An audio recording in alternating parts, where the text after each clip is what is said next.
आंतरराष्ट्रीय बौद्ध धम्म परिषद या ठिकाणी आयोजित केलेली आहे। मी सुरुवातीलाच नमो बुद्धाय, नमो धम्माय, नमो संघाय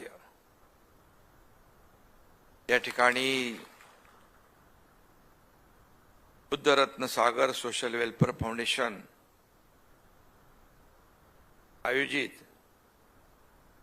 आज धम्म परिषद या ठिकाणी होते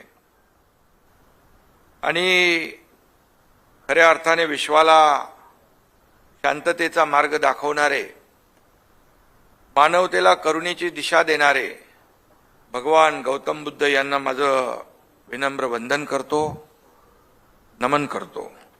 भारतरत्न महामानव डॉक्टर बाबासाहेब आंबेडकर यांच्या स्मृतीस कोटी कोटी विनम्र वंदन करतो आणि आपल्या सगळ्यांचं मनापासून स्वागत करतो। व्यासपीठावर उपस्थित जगभरातून आलेले आदरणीय भिक्खू संघ, विद्वान, विचारवंत आणि माझ्या लाडक्या धम्मप्रेमी बांधवांनो आणि भगिनींनो, आज इथं खासदार आपल्या प्राध्यापक ज्योतिताई वाघमारे आहेत।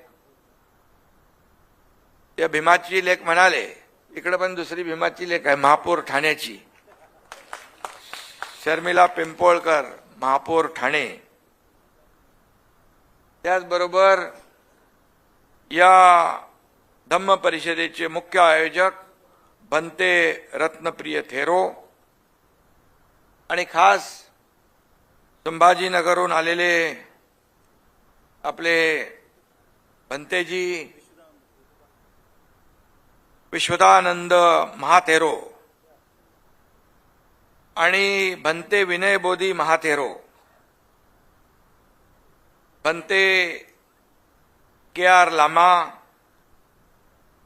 भंते शांतिप्रिय थेरो, भंते डॉक्टर राजरत्न थेरो, भंते संबोधी थेरो आणि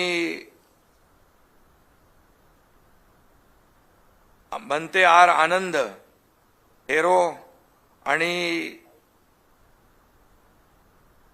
राहुल लोंढे आहेत आपले, ते पण तो भीमाचा मुलगा आहे, लाडका आहे, तो पण आपला प्रवक्ता आहे आणि सिद्धिविनायक मध्ये पण आहे ना, सिद्धिविनायक मंदिराचा ट्रस्टी आहे आणि किरण सोनावणे आमचे शिवसेना प्रवक्ते आहेत। उपस्थित सर्व मान्यवर आहेत आणि बाकी सगळे भंते उपगुप्त महाथेरो, भंते करुणासागर थेरो, भंते महामोगलायन थेरो, भंते सदानंद थेरो, भंते शीलकीर्ती थेरो, भंते बोधिशील थेरो, भंते काश्यप थेरो, भिक्खुनी उत्पलवर्ण, भिक्खुनी कल्याणी, अनेक सगळेच, आता ज्यांची नावं राहिली असतील ते मला माफ करा, सर्व भिक्खू संघ आणि उपस्थित सर्व माझ्या लाडक्या बहिणी आणि लाडके भाऊ, सगळ्यांचं मनापासून मी स्वागत करतो। खरं म्हणजे या सगळ्यांचं ठाणे नगरीमध्ये स्वागत करताना मला आनंद होतोय, कारण ठाण्यामध्ये मगाशी कोणीतरी नाव घेतलं धर्मवीर आनंद दिघे साहेबांचं। धर्मवीर आनंद दिघे साहेबांचं हे ठाणं, बाळासाहेबांचं देखील या ठाण्यावर विशेष प्रेम होतं आणि म्हणून या ठाणेकरांनीच या तुमच्या सर्वसामान्य एकनाथ शिंदेला या राज्याचा मुख्यमंत्री केलं आणि त्याचा मला सार्थ अभिमान आहे आणि म्हणून ठाण्याच्या या पवित्र नगरीमध्ये ही आंतरराष्ट्रीय बौद्ध धम्म परिषद होते याचा मला विशेष आनंद आहे। खरं म्हणजे सम्राट अशोकाच्या काळात ठाणे जिल्ह्याच्या याच भूमीमध्ये भगवान गौतम बुद्धांच्या शिकवणीचा मोठा प्रसार झाला होता। खरं म्हणजे सातवाहन काळात बौद्ध धर्म खूप भरभराटीस आला होता। त्या काळातही कान्हेरी लेणी, पूर्वीचं सोपारा म्हणजे आताचं नाला सोपारा, इथं आजही प्राचीन स्तूप आणि शिलालेख आहेत.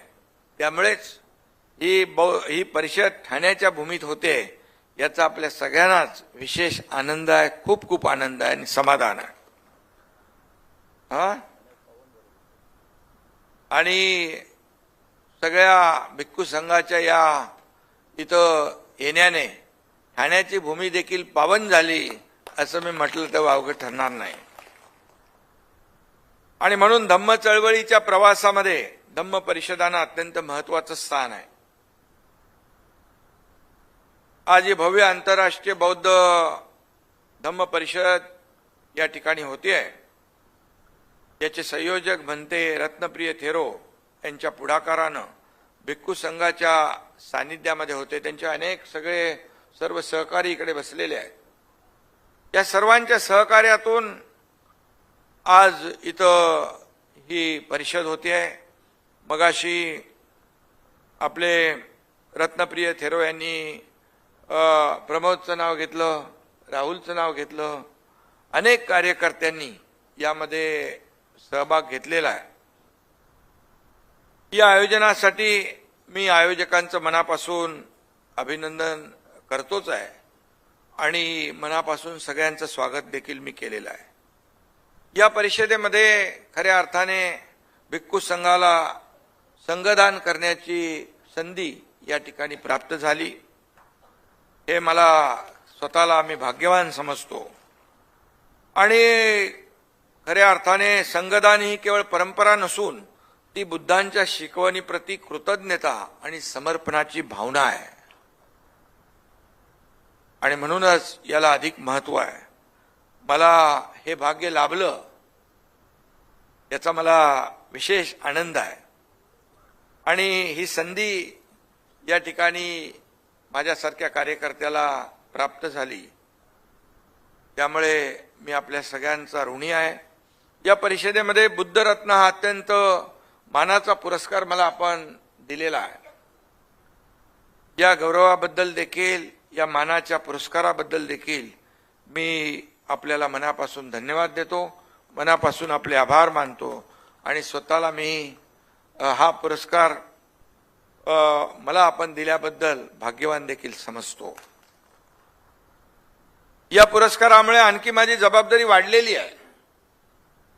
खरं म्हणजे अनेक पुरस्कार प्राप्त होतात, अनेक गौरव प्राप्त होतात, परंतु जेव्हा जेव्हा जे पुरस्कार प्राप्त होतात, गौरव प्राप्त होतात, त्यामुळे ज्याला तो मिळतो त्याची जबाबदारी आणखी वाढते. कारण शेवटी अशा प्रकारचे पुरस्कार समाजाचे विविध भागामध्ये, विविध क्षेत्रामध्ये चांगलं काम करणाऱ्या कार्यकर्त्यांचा सन्मान होत असतो. आणि म्हणूनच अशा प्रकारचे पुरस्कार जेव्हा पाठीवर शाबासकीची थाप मिळते त्यावेळी आणखी चांगलं काम लोक करतात, आणखी प्रेरणा मिळते, त्यांना ऊर्जा मिळते आणि समाजामध्ये चांगलं काम करणाऱ्यांची संख्या वाढते. ही समाजाची आणि काळाची गरज आहे. आणि म्हणून आपण दाखवलेल्या विश्वासाला कदापि तडा जाणार नाही, हा विश्वास मी आपल्याला देऊ इच्छितो इथं. आणि महाकवी वामनदादा कर्डक यांच्या शब्दात एवढंच सांगतो, मी वादळ वारा, मी भीमपुत्र आहे, मी वादळ वारा, मी भीमपुत्र आहे, मी बुद्धांचा अनुयायी, शांतीचा दूत आहे. मी मुख्यमंत्री असताना त्याचा उल्लेख आपण केला. वर्षा बंगल्यावर पवित्र वर्षावास आयोजित करण्याची संधी मला मिळाली. भोजनदान, धम्मदान आणि चिवरदानाचं भाग्य मला लाभलं. त्यावेळेस माझ्याकडे वेळ कमी होता, परंतु मी आपले सगळं कार्यक्रम बघितल्यानंतर मी अगदी शेवटपर्यंत त्या कार्यक्रमाला थांबलो. सगळे कार्यक्रम थोडे बाजूला ठेवले. त्याचा आनंद आहे मला. आणि म्हणून महाराष्ट्राच्या आजवरच्या इतिहासात आपण उल्लेख त्याचा केला की पहिल्यांदाच मुख्यमंत्र्यांच्या निवासस्थानी बुद्ध वंदनेचे सूर घुमले. हे देखील महाराष्ट्राने, देशाने पाहिले. तो दिवस माझ्यासाठी आनंदाचा आणि अभिमानाचा होता. आणि म्हणून मी सांगतो, बौद्ध हा केवळ धर्म नसून एक महान सामाजिक सिद्धांत आहे. बौद्ध धर्म ही एक क्रांती आहे. आणि फक्त धार्मिक क्रांती नाही तर सामाजिक आणि राजकीय क्रांती होती. बुद्धाच्या धम्म प्रवचनासाठी नव्हे तर आचरणासाठी आहे. बुद्धाचा खऱ्या अर्थाने आपण धम्म म्हणजे दुःखातून मुक्ती मिळवून देणारा मार्ग, सजीवांच्या कल्याणासाठीचा शाश्वत मार्ग, मानवी जीवनातील दुःखाचं कारण शोधून त्यावरचा उपाय म्हणजे धम्म. सत्य, अहिंसा, करुणेवर आधारित जीवन जगण्याचा मार्ग म्हणजे धम्म. आणि म्हणून धम्म हा केवळ एक धर्म नाही, मानवी मूल्ये, शांती, समतेचा पाया आहे. बुद्धांचा धम्म हे मानव मुक्तीचं तत्वज्ञान सांगणारा आहे आणि हा धर्म सदाचाराची शिकवण देणारा आहे. त्याचा उल्लेख आपण केलाय. धम्माशिवाय मानवी कल्याण अशक्य आहे, अशा प्रकारची भावना आपल्या सगळ्यांची आहे. धम्म याचा अर्थ जगण्याचा मार्ग म्हणजे वे ऑफ लाईफ असा होतो. भगवान गौतम बुद्धांनी आपल्याला जगण्याचा मार्ग शिकवला. तो मार्ग दाखवण्यासाठी 14 ऑक्टोबर 1956 रोजी महामानव डॉक्टर बाबासाहेब आंबेडकर यांनी धम्म दीक्षा घेतली. लाखो लोकांना समानतेचा आणि स्वाभिमानाचा मार्ग मिळवून दिला. बाबासाहेबांनी आपल्याला केवळ संविधान दिलं नाही, तर या मातीला बुद्धांचा धम्म पुन्हा मिळवून दिला. आणि बाबासाहेबांमुळेच माझ्यासारखा एक सर्वसामान्य कार्यकर्ता या राज्याचा मुख्यमंत्री होऊ शकला. एक सर्वसामान्य घरातली आमची लाडकी बहीण ज्योतिताई वाघमारे थेट राज्यसभेच्या खासदार झाल्या. आमची इथं बसलेली दुसरी बहीण शर्मिलाताई ही ठाण्याचं महापौर पद त्यांना मिळालं. अशा अनेक अनेक अनेक उदाहरणं देता येतील. आणि म्हणून आपण नशिबान आहोत की आपल्याला बुद्धांपर्यंत पोहोचवण्यासाठी बाबासाहेब आंबेडकरांसारख्या प्रज्ञावान महामानवाचा आधार आपल्याला मिळाला. खऱ्या अर्थाने बाबासाहेबांनी जेव्हा बुद्ध आणि त्यांचा धम्म हा ग्रंथ लिहिला तेव्हा त्यांनी नव्या भारताची पायाभरणी केली होती. बुद्धांचा धम्म हा विज्ञानावर आधारित आणि मानवतेचा कणा आहे. आणि म्हणून या निमित्ताने चळवळीतील विशाल उशीर यांची एक कविता आठवते. बुद्ध पेरला की बाबासाहेब उगवतो. बुद्धाने पेरलेलं बीज दलितांच्या हृदयात रुजलं, शोषितांच्या रक्तात मिसळलं, अस्पृश्यांच्या अश्रूमध्ये भिजलं. बुद्धाने दिलेला धम्म बाबासाहेबांनी जगवला. बुद्धाने दिलेला प्रकाश बाबासाहेबांनी पसरवला. आणि ज्या धम्माने जगाला शांतता दिली त्याच धम्माने बाबासाहेबांनी दलितांना मुक्ती दिली. आणि म्हणून त्यामुळेच कवी म्हणतो बुद्ध पेरला की बाबासाहेब उगवतो. हे विशाल उशीर यांचं कवितेतली ओळ आहे. बाबासाहेबांचे उपकार आपल्याला कधीही विसरता येणार नाहीत. आणि म्हणून त्याचबरोबर आज आम्ही जेव्हा सरकार म्हणून काम करतो, बाबासाहेबांची ही समता, स्वातंत्र्य, बंधुता आणि त्रिसूत्री आमची मार्गदर्शक आहे. या त्रिसूत्रीवरच आम्ही आमचा कारभार करतो.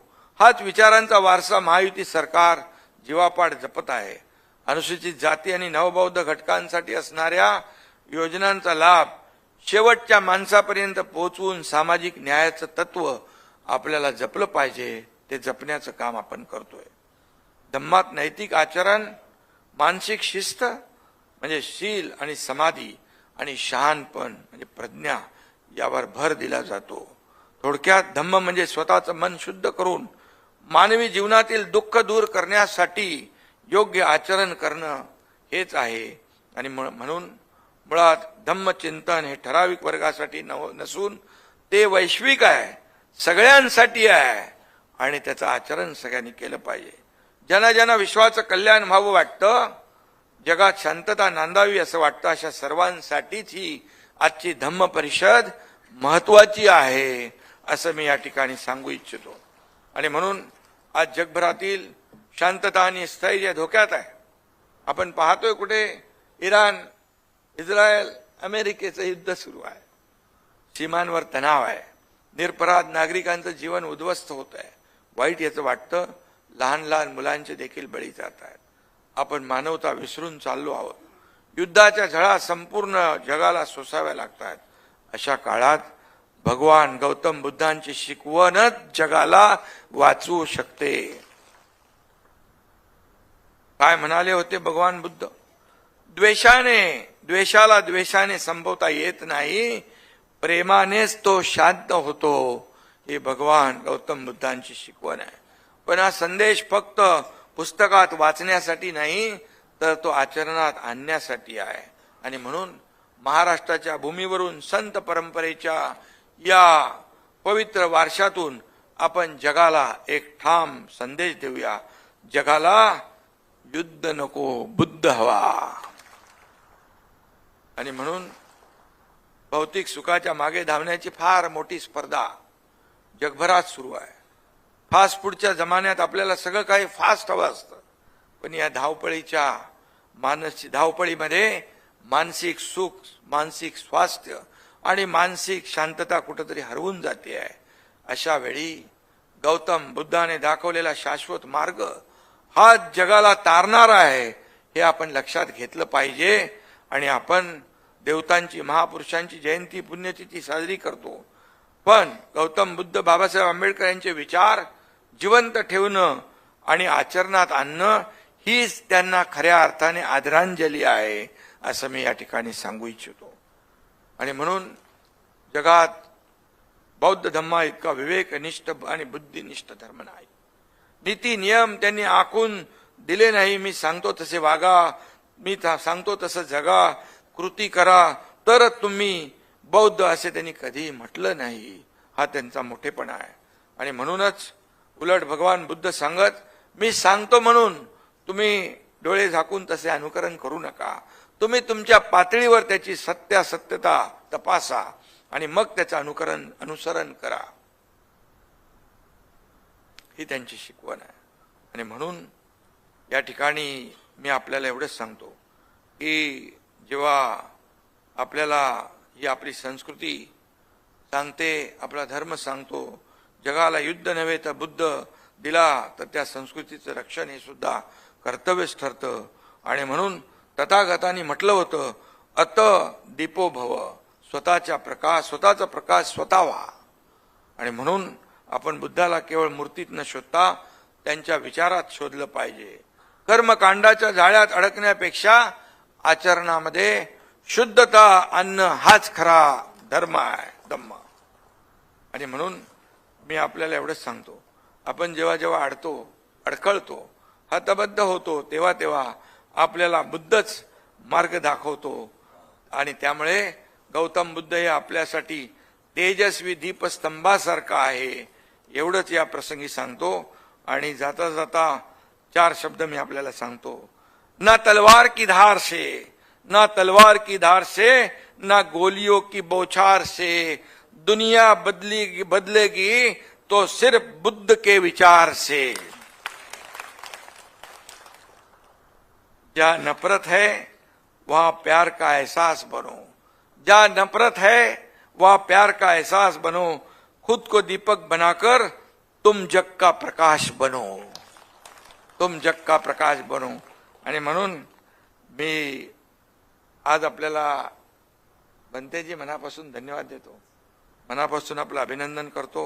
आपण हा कार्यक्रम आयोजित केला आणि एवढंच सांगतो, जाता जाता पुन्हा एकदा मी जेवढे सर्व लोक आले त्यांचं मनापासून स्वागत करत असताना मला एक आनंद विशेष आहे की फक्त महाराष्ट्रातले नाही, देशभरातून, जगभरातून लोक इथं आलेले आहेत. जगभरातून लोक सब यहाँ पर उपस्थित है, इथे समोर उपस्थित आहेत. या सगळ्यांचं मनापासून मी स्वागत करतो. आणि या ठिकाणी आत्मज्ञान, करुणा, शांती आणि सत्याच्या मार्गावर चालण्यासाठी कायम या ठिकाणी प्रेरित करते. आणि म्हणूनच मी पुन्हा एकदा आपल्याला जाता जाता एवढं सांगतो, न कोई ऊंचा न कोई नीचा, उन्होंने समता सिखाई. न कोई ऊंचा न कोई नीचा, उन्होंने समता सिखाई. गुलामी की जंजीरों को तोड़कर स्वतंत्रता दिखाई, स्वतंत्रता दिखाई. जब जब डूबी ये दुनिया अज्ञान के अंधेरे में, जब जब डूबी ये दुनिया अंधेरे के दुनिया अज्ञान के अंधेरे में, बुद्ध के ज्ञान ने ही हर बार सुबह दिखाई, सुबह दिखाई. धन्यवाद. पुन्हा एकदा मी सगळ्यांना मनापासून खूप खूप शुभेच्छा देतो. मनापासून आपल्याला धन्यवाद देतो आणि पुन्हा एकदा आयोजकांचं मनापासून मी अभिनंदन करतो आणि सगळ्यांना शुभेच्छा देतो. नमो बुद्धाय आणि सर्वांनाच जय हिंद, जय महाराष्ट्र, जय भीम.